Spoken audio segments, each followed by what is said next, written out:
নমস্কার, আশা করি সকলে খুব ভালো আছো, সুস্থ আছো। ঘরকন্যা লাইফের নতুন আইট কুকিংয়ে সবাইকে স্বাগত জানাই। আজকে রান্না করব উচ্ছে ডাল আর আলু চচ্চড়ি।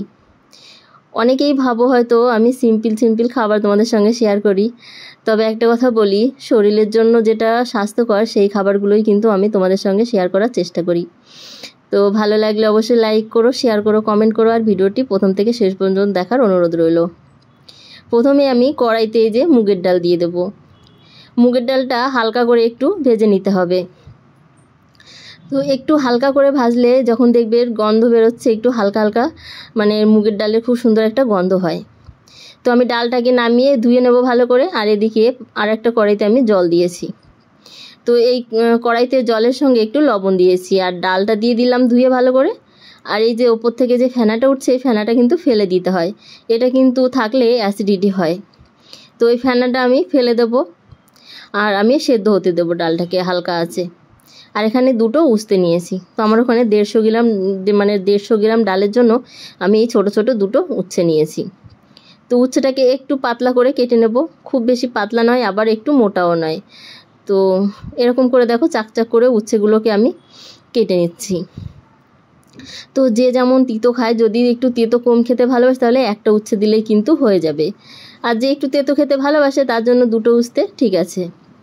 তো এই যে এখানে দেখো আমার ডালটা কিন্তু জলটা শুকিয়ে একদম গলে গেছে। তো আমি একটু হাতা দিয়ে মিশিয়ে নিচ্ছি আর দিয়ে আমি পরিমাণ মতো এই ডালটাতে জল দিয়ে দেব।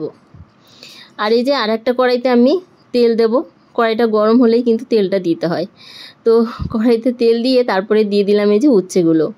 তো উচ্ছেগুলোতে আমি কিন্তু লবণ হলুদ কিছুই দেব না, এইভাবেই কিন্তু উচ্ছেটাকে আমি ভেজে নেব।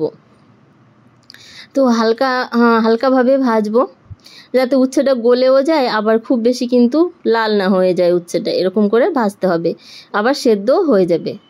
তো দেখো আমার উচ্ছেটা কিন্তু খুব সুন্দর ভাজা হয়ে গেছে। এবার আমি তুলে নিচ্ছি আর তুলেই কিন্তু আমি এই ডালের ভেতরে দিয়ে দেব। ডালটা কিন্তু আমি তখন মানে একবার জাল করে নিয়েছিলাম, করে বন্ধ করে রেখেছি। আর এদিকে আমি ওই কড়াইতেই দেখো উচ্ছেটা তুলে আর একটু তেল দিয়ে ওর ভেতরে গোটা শুকনো লঙ্কা দিলাম। তো শুকনো লঙ্কার সঙ্গে দিয়ে দিলাম সামান্য একটুখানি পাঁচফোড়ন আর আদা কোড়া। যে শুকনো লঙ্কা গোটা দিয়েছি কারণ অনেক সময় হয় কি তেতোর সঙ্গে মানে লঙ্কা খেলে অনেক সময় অনেকের গ্যাস অ্যাসিডিটি হয়, তো সেই জন্য আমি লঙ্কাটা আস্তই দিয়েছি। আর যদি তোমাদের পছন্দ হয় তোমরা একটুখানি ডলে খেতে পারো ভাতের সঙ্গে লঙ্কা নিয়ে। তো সামান্য একটু হলুদ দিয়েছিলাম। এবার দিয়ে দিলাম ডালটা, ফোড়ন দিয়ে দিলাম। তো এইভাবে কিন্তু এই গরমের সময় হালকা পাতলা ডাল খেতে বেশ ভালো লাগে। এবার আমি স্বাদ অনুযায়ী লবণ দিয়ে দিলাম। এক দুবার একটুখানি উতার আসলেই কিন্তু এই যে ডালটা আমার একদম রেডি হয়ে যাবে। আর এবার কিছুক্ষণ একটু ঢেকে রাখলেই ব্যাস রেডি হয়ে গেল এই যে উচ্ছে ডাল। তো কেমন লাগলো আজকের এই উচ্ছে ডালের রেসিপি অবশ্যই কিন্তু কমেন্ট করে জানাবে, ভালো লাগলে একটা লাইক করে দিও। আর যারা আমার ব্লগ দেখো তারা আমাকে অবশ্যই কিন্তু জানাবে কেমন হচ্ছে আমার এই রেসিপিগুলো। তো আরেকটা রেসিপির জন্য দেখো এখানে আমি টুকরো করে রাখা আলুগুলো সেদ্ধ করে নেব। সেদ্ধ করার জন্য একটুখানি লবণ দিয়ে দেব যাতে আলুটা বেশ ভালো সেদ্ধ হয়ে যায়, আর আলুর ভেতরে লবণটাও বেশ যায় ভালো।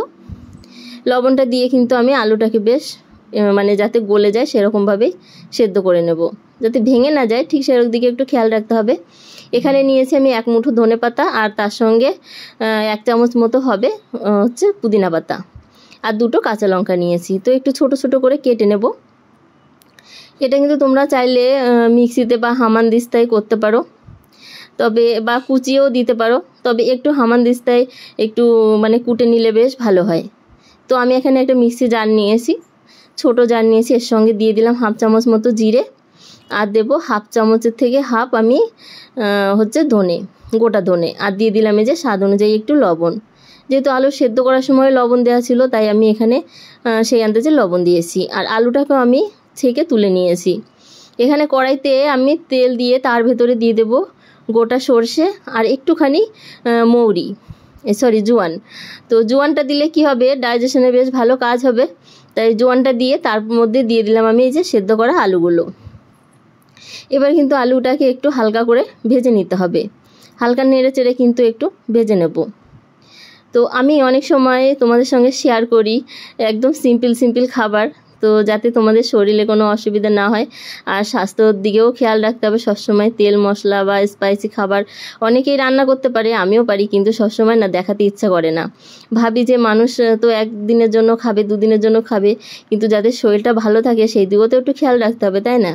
তো এর সঙ্গে আমি কিন্তু এই যে আমি কুটে রেখেছিলাম মশলাটাও দিয়ে দিয়েছি, আর একটু হলুদও দিয়েছি সামান্য, আর লাস্টে দিলাম একটু ভাজা মশলা, একটু ধনে জিরে আর শুকনো লঙ্কা, গোলমরিচ, একটু গরম মশলা এসব আছে।